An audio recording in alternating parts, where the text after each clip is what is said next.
It would be useless to tell a story unless there was some point to it. Even when a story is told simply for enjoyment, there is ultimately a point to it. In fact, there are likely many levels of thought or theme connected to a story. This is no different with a narrative film. The meaning of a film can be found in the structure of the film. What is the arrangement of the events and images? How does this arrangement convey a particular comment about the nature of existence, about what it means to be a human being? In short, what themes spring from the structure of the film?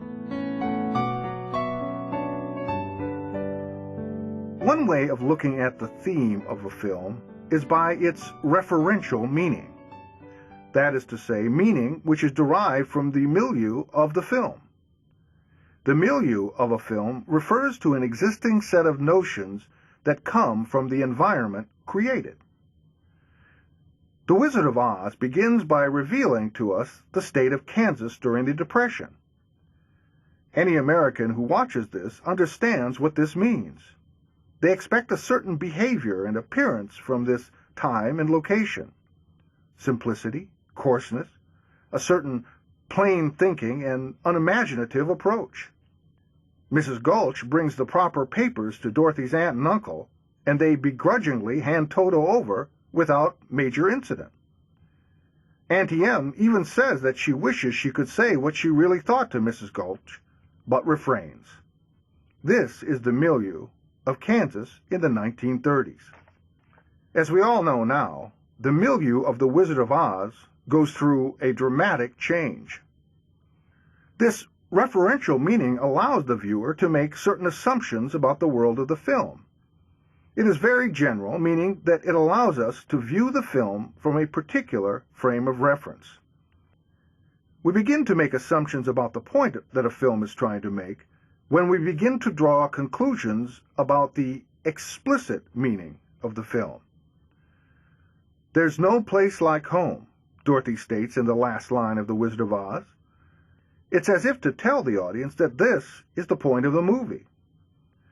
In the old 19th century melodramas of American theater, it was customary for the leading character to step to the edge of the stage to deliver the final line, which always began with the phrase, "And the moral of the story is..."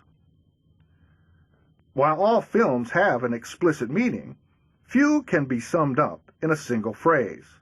If this were so, there would be no need to make a film, or for that matter, art itself would become unnecessary. We can say the explicit meaning of such films as The Dark Knight is that there is no clear line between good and evil. But obviously, it means much more than this.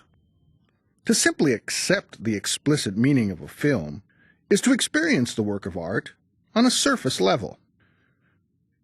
The filmgoer who contemplates the film beyond the immediate experience realizes that there are several implied meanings that are not obvious. The informed moviegoer will think beyond what is obvious and consider the implicit meaning of the film.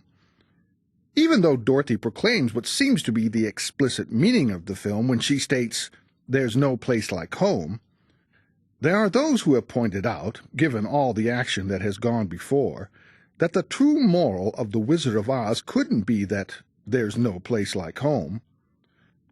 In the third act of The Wizard of Oz, when Glinda asks Dorothy what she learned, she explicitly states, "If I want to go looking for my heart's desire, I won't go any further than my own backyard." Even if we can relate to the simple truth that there's no place like home, how does everything that occurred in the running time of The Wizard of Oz prove this? True, Dorothy's prime motivation in the second act of the film was to go back home, but what did the action of the film seem to imply beyond this? There were obviously important statements about friendships. Dorothy picks up 3 friends along the way, and, in their journey together, their friendships grow. And as their friendships grow, so does each individual. It is primarily through their friendships that each of the characters were able to attain the brain, heart, and courage for which they were going to see the wizard for in the first place. This meaning isn't stated or obvious, but it is clearly implied by the action of the film and requires consideration beyond what is obvious. And there are many other implied meanings in The Wizard of Oz. The more carefully we contemplate these, the deeper the meaning we will be able to get out of the film. Each individual who sits in the movie theater brings a different set of backgrounds to the experience. As a result, the actions and event in a film have different implications for each of us. This is to say that we interpret a film differently from another person. I was born and raised in the Midwest. As a result, I see the attitudes conveyed in The Wizard of Oz in a different light than someone from the East Coast may. I see Dorothy's trip to Oz in the same way that I saw my first trip to a big city. The people were all strange and acted strangely, but there was an undeniable magic about it all. This personal background gave Dorothy's experiences a different implication for me than it would have for others who watched the film. Sometimes a film is a product of something beyond the creator. Symptomatic meaning is often said to be the unintentional meaning of a story by virtue of the culture or time in which the film was created. This is why we look back on classic films with an entirely different sense of meaning of the film than when it was first produced. A film often asserts a specific ethic based on the accepted values that were shared at the time that the film was made. In the late 1960s, when the filmmakers were in the process of creating the film The Graduates, many insiders felt that the story about the angst of a young, privileged white kid getting out of an Ivy League school would not appeal to anyone in the rebellious climate of that time. However, the opposite seemed to occur. The struggle that the central character, Benjamin Braddock, had against the false, hypocritical older generation resonated with the very people Hollywood felt it would offend. It ended up being symptomatic of the times, and, as a result, had a meaning beyond the meaning intended by the book or even the film itself.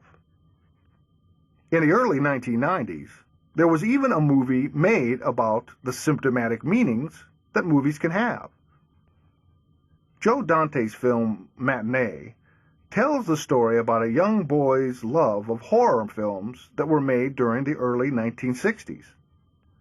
The film takes place during the Cuban Missile Crisis and shows the surrealistic parallel between the Cold War and the hilarious black and white film within a film, Mant, which followed the Earth's battle with a half-man, half-ant.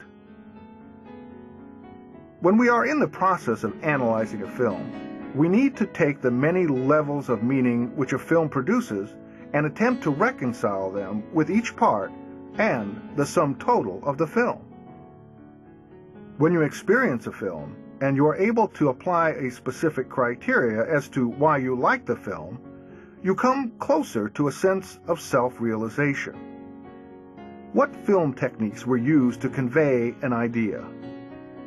How was the plot arranged to create a specific theme? What storytelling devices prepared the audience for the ultimate point of the story?